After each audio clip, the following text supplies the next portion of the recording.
All right, Bear. All right, Bear. You can turn around and go up. There we go. Yeah. Oh, big girl. There we go. Good job, Lovey. Good job, Lovey. Okay, good job. It's a mess in there. All right. Okay. Good girls. Okay. So they need to have some breakfast now.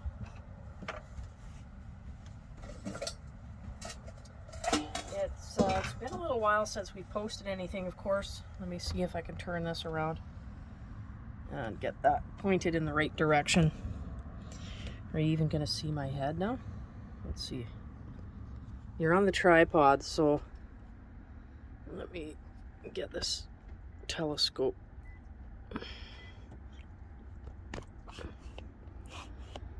There we go. Okay.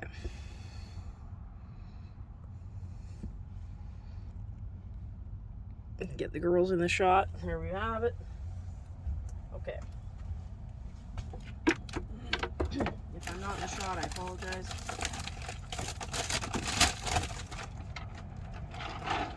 Well, we are almost out of dog food.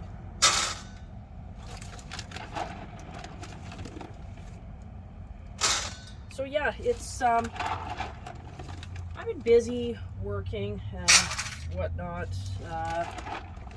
I had to go to the Lower Mainland a couple of weeks ago for medical procedure. I'll be transparent, colonoscopy. Because yeah, there's a history of it in my family. My sister passed away in 2011 from it. My dad's had a bout of it. I think he managed to overcome it. They did surgery and took it out. I think my grandfather on my dad's side had it. There's also the cancer on my mom's side as well. So mom with breast cancer, and then of course her siblings, I think many of them passed away of cancer, colon, pancreatic, stuff like that. So yeah, one of my aunts particularly with colon that I remember. So it's definitely in the family. So, and I was noticing some issues, so I let my doctor know, and they got me in.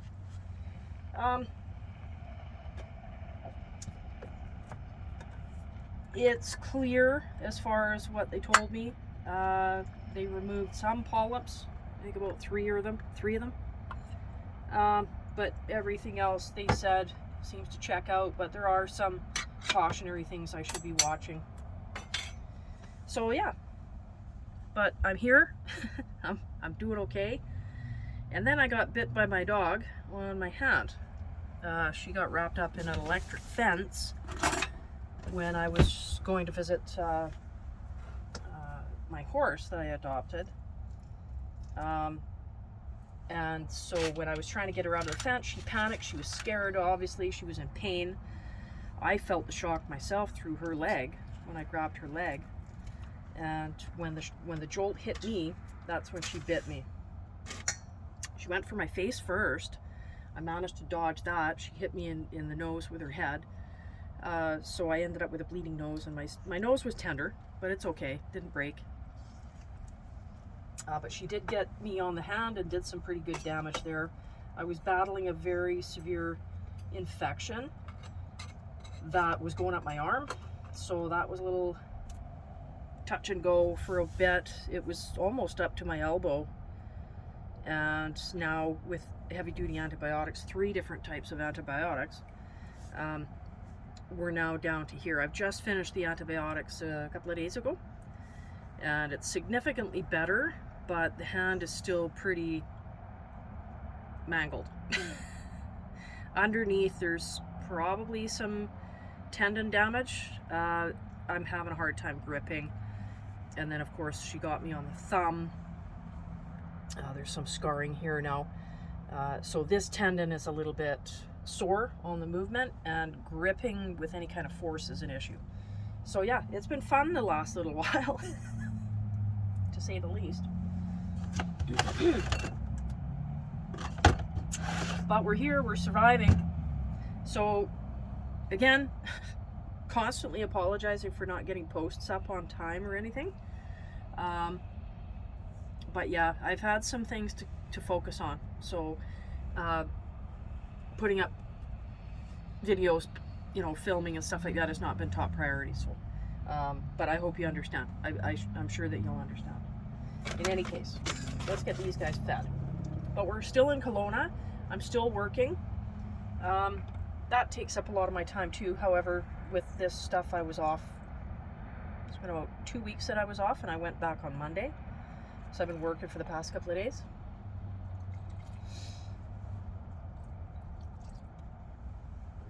But it is gorgeous. Like, the weather is just beautiful. We had a cold system that came through, and we had some sleet, a little bit of snow, cold wind, overcast, some rain. But today is just a stunning day. Look at this. Absolutely stunning. Look at that sky. It's just beautiful. The Okanagan is just, I've been here a couple of times when I was young, and I don't really remember. We never spent a lot of time. It was just passing through when we were camping with the trailer. My parents had a trailer, little 21, 22 foot travel trailer, and we used to come up. And we went all the way to Banff, Alberta, Jasper, and that kind of thing with it. So, but I remember the Okanagan. I remember Okanagan Lake. And that's what, it was in the summertime that we went, and it was nice and warm and dry, and that's what I remember of this place. But I've never actually been here to spend any time. So I've been here since November. And I'm gonna be honest, excuse me. The dry atmosphere here, or temperature, well, not temperature, but just the dry conditions here are so much nicer to deal with, especially when we were in the winter months. Summer is going to be pretty dry, I guess. I know I spent July and August into September in Salmon Arm, and they had a drought going on, so it was quite the heat wave. 40 something, 45, 48 degrees, quite the heat wave, very dry, fires, lots of fires. And I remember Salmon Arm getting so smoked out, it was almost like it was Armageddon. It was just this big, from horizon to horizon, it was just orange, an orange glow. You couldn't see the mountains. You could barely see the sky. Couldn't see the sun through the smoke. But yeah. Okay, here's for Holly. I'm gonna shut this for a minute. There's always, it's funny, looky-loos. Let me turn this on. I have the fan on for a bit, just to circulate some air. Now we'll turn the light on. There we go. For the most part, I don't mind people coming and having a look and, saying, hey, how's it going when they pass by, and that's okay. If I'm looking for that kind of attention, I'll sit there with the doors open, and I'll have an open invitation for people to come and take a look or ask questions or what have you. But for the most part, like right now, I'm just trying to make the dogs some breakfast.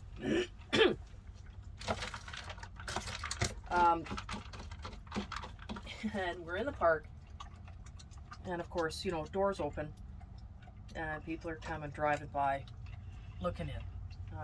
I'm not in the mood for it right now, so sorry. So yeah, I'm just shutting the door. It's hot and cold with me. Sometimes I'm okay with it, other times not so much. It's like, please just leave me alone. I just don't want to be socializing or entertaining people or looking at people or talking to people or asking, answering questions. So, you know, but, that's old age, getting grumpy, something like that. Yeah. So that's kind of where we've been at for the past little while. We haven't stopped the van life, of course. I don't ever see myself stopping it. It's been amazing. I can't advocate enough for this lifestyle, to be honest. It's amazing. It's so free. Free in many aspects. Free because, well, you're not having to pay rent. You're not paying a mortgage. You're not paying electricity. You're not paying gas bills. You're not paying property taxes. It's a freedom unlike anything really that I've ever had in my life. I'm not dealing with landlords that are difficult to deal with. If anything goes wrong in the home, and I've had this happen, furnace went out in the dead of winter when we had minus 20, and that was in the Lower Mainland, so that was a rarity, but it happened. And right at the beginning of that cold spell, the furnace in the house we were renting kaput, so we had no heat. So we're trying to survive in a home, in a house, sticks and bricks, with no heat at minus 20. And the landlord wouldn't fix the furnace. And we fought. We had to take it to the residential tenancy branch and file a complaint. So, and they still never fixed the furnace until after the cold snap and almost the end of winter. So we were months without a heater, like without any heat inside the home, which was an issue. So I've dealt with that in my past with the renting, and I've been renting since I was 18 is when I was on my own, kicked out of the house, if you will. That's another story. Another story from my past that not sure if I'll dive into or not, but maybe, who knows. But anyway, I've been on my own since 18, and I've been renting and whatnot for that many years, and I'm 56 now. So, and I've just been in the van a couple of years. It was 2 years in March. So all those decades of renting from some good landlords, but mostly shitty landlords. Not good times. Not good times at all. And also, when it started to become more and more expensive to rent, getting roommates and sharing the rent, and then dwindling down to the point where I was actually only renting a room, because that's how expensive it was getting.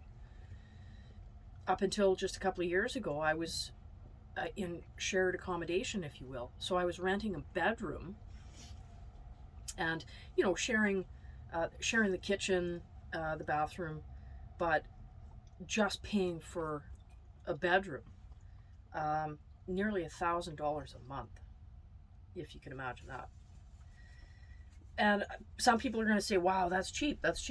Well, when you don't, I think my job at that time was paying pretty good, so it wasn't that big of an issue, but it was the roommate that was the issue. Mental health issues, very clear mental health issues, and some sketchy behaviors, lots of drugs in the house, sketchy people coming and going, didn't like it. So that's when I looked into an alternative, but I wasn't going to be able to afford to rent, and I was sick and tired of having roommates or people in the house and shared accommodation and all that stuff. So had to find an alternative. So that's where I started looking at. I had a pickup truck at the time, canopy on the back. I thought, well, what can I do with this that I could possibly live out of it? Went online, looked up on YouTube how to do like overlanding and stuff like that. And then it just kind of rabbit holed into van life. And the more I dove into it, the deeper I got, the more I became interested in it. And the more I felt like, I can do this. I can do this. But I was still hesitant because I was like, well, maybe I can't do it. Maybe it would only be for the short term. And then I stumbled across one particular YouTuber out there. And of course, you all know who he is. And I've mentioned his name several times. And I started binge watching his stuff. And he'd been in it for probably close to 2 years at that time. We're just around about the time that he lost his dog, Disco. But anyway, I watched from the beginning and I watched how he progressed, how he just dove right into it. His philosophy on it, his guidance is what inspired me. And it made me realize that there's nothing stopping me from doing this except myself. That was it. So the more I watched his stuff and the more I listened to that man speak, the more I realized it's not impossible and there's nothing stopping me, just me. And the naysayers, so I've never really been one to listen to naysayers. I've always been adventurous and I've always been willing to do things on my own without anybody's approval. I thank my mother for that. So I started looking at, well, what vehicles would be good for me? Because I started, and I brought into the equation my own physical health, my age, the fact that I have 2 big dogs. I've got I've got a bad back due to a childhood injury. And hunching over in a panel van wouldn't have been the greatest idea because eventually my back would have been sore. Like even just doing that, I could feel it. It would have been doable, but I would have been in a lot of discomfort doing it. And I've got some bad knees. I don't want to be kneeling and crawling all around on the floor. So I made a decision to look at what's going to be the best option for me. I think standing up, so something with an extended roof. And then I started falling into the categories of the high top vans. So Ford, Mercedes, and Dodge. And so I looked at the Transit, the Sprinter, and then Dodge with the Ram had come out with the ProMaster. So I was looking at those 3 and I figured, okay, well, which one is going to be the best? Because I would have gone Ford, but the truck that I had was Dodge. It was a Dodge Ram. So I thought, I don't mind Ram. I really quite enjoy the trucks. So I looked at ProMaster and then I compared the 3. So I looked up Ram versus Transit versus Sprinter and compared. So the longest one I think is it Mercedes? Tallest one is Ford, but the widest one is Ram, and the most square. And all the all the people that had commented and vlogged and all that sort of, put their 2 cents worth in on the vans, had most of the comments were about Ram being the most builder friendly as far as straight walls and the height, the length, but the width. So if you wanted a full-size bed from end to end, the width on these ones is the best. So I figured, yeah, why not? We'll go with Ram because I was already in a Ram pickup truck. So I went to the dealership and I spoke to them and asked them questions and looked into it and ended up ordering one.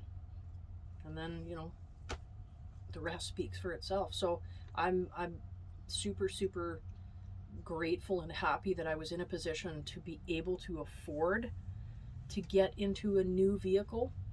Not everybody can, and I sympathize with that, and I get it, because I've been in positions like that where I've never been able to afford a brand new vehicle. But I got into a decent paying job. I have good credit. I don't owe money. Um, you know, I don't have assets, but that's not a big deal breaker when it comes to owning a vehicle. So I was able to get financing for my pickup trucks. I had two of them, both brand new. First one, I think, 2014, and then I went to 2014, 15, and then 2017, and then this, which is a 2019. So traded it in, put it against the van, and yeah, I've got payments on the van, but that's whatever. Look at it as paying rent or mortgage. So I'd rather pay that money that I would normally be paying to rent or mortgage. I'd rather be paying that towards paying off my van, which is not going to be forever. It's, I think, a 5 or a 6 year deal. Yeah. So 19, 20, 21, 22, we've almost been 3 years with the van. So that's another, 2-3 years to go. No big deal. I can live with that. And then after that, I have no payments on the van. I just have to worry about insurance and gas and maintenance, and that's it. So in the grand scheme of things, it's you're investing in your home. And once you have it, you have it. It's not sitting on a piece of property where you can't pick it up and go, well, I don't want to look at the mountains anymore. I want to look at the ocean. So let's bring the house over here. Can't do that with a house. Can't do that with sticks and bricks. But you can with a van. Made a rhyme. You can with a van. And you can leave if things get weird or sketchy or, noisy, or you just get, it's time to move, then move. There's nothing stopping you. And you can basically pick up stakes and then move across country or down into the US if you're capable of doing that. You can go up north, you could go wherever you want. I essentially could go anywhere in Canada and work with the certificates that I have. So I chose Kelowna for now. It's the one place that I found a job right after I took my courses, and it pays good money, and I like the climate, and it's close to Salmon Arm, which is where I volunteer with BC Horse Angels, with the horses out there. So that's nice for me. It gives me, when I'm on days off, I can head to Salmon Arm and do that. Yeah. So that's kind of where we've been at. That's how we got into this, and loving every second of it, not regretting anything of it. It's the best choice I have ever made in my life, hands down. The best choice. There's nothing that I can say that I regret about it one bit. There's been bumps in the road, dealing up here in Kelowna with minus 28 degrees for a couple of days. That was challenging, but we did it. We managed. And it's not about giving up. It's about finding solutions in order to continue forward. So if that next step is not looking like it's the best one to take, sit still for a second and navigate that. Figure out, should I go forward or should I just take a little detour? That's all you need to do.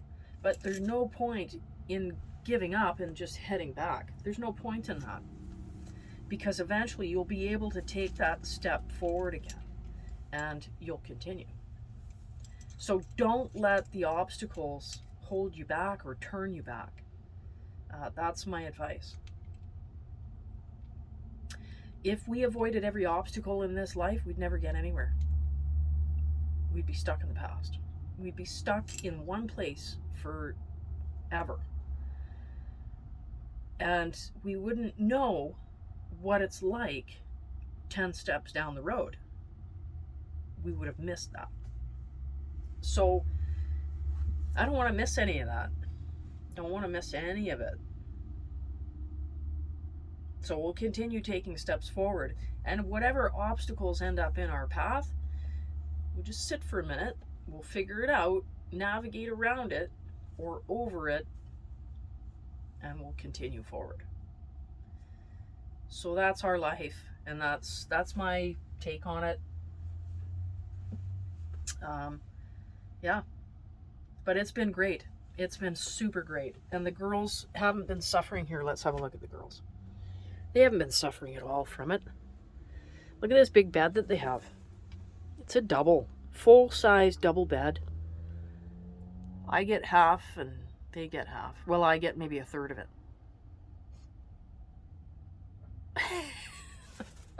Don't I?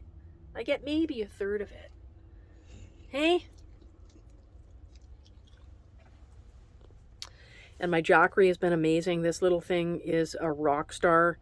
It powers my light, charges my phone, runs my fan, and anything else I want to plug into it if I need it for a quick power source, it does the trick. So that thing, Jackery, amazing. And if Jackery's out there at all and you're watching or happen to watch, I'll hashtag it. But yeah, if Jackery sees any of this and you wish to I don't know, help me out, please feel free. I'll say nothing but good stuff about your products, because this little 500 has been amazing, and it's been with me for the two plus years that I've been in the van, and it's never ever once let me down. Amazing products. I highly recommend them. Right? All right. Oh, the tripod fell. It slipped. There we go. So I'm going to continue getting ready for work, and we're going to enjoy what's left of my spare time here to soak in this weather. It's beautiful. Wind is cold, but the sun is beautiful. Anyway, guys, just letting you know that's kind of where we're at these days. And yeah, but we're still here. Yeah. Once my hand gets better, then we'll start exploring, and the weather is hospitable. We'll start doing some more exploring and stuff. So hang tough. We'll see you next time. Bye.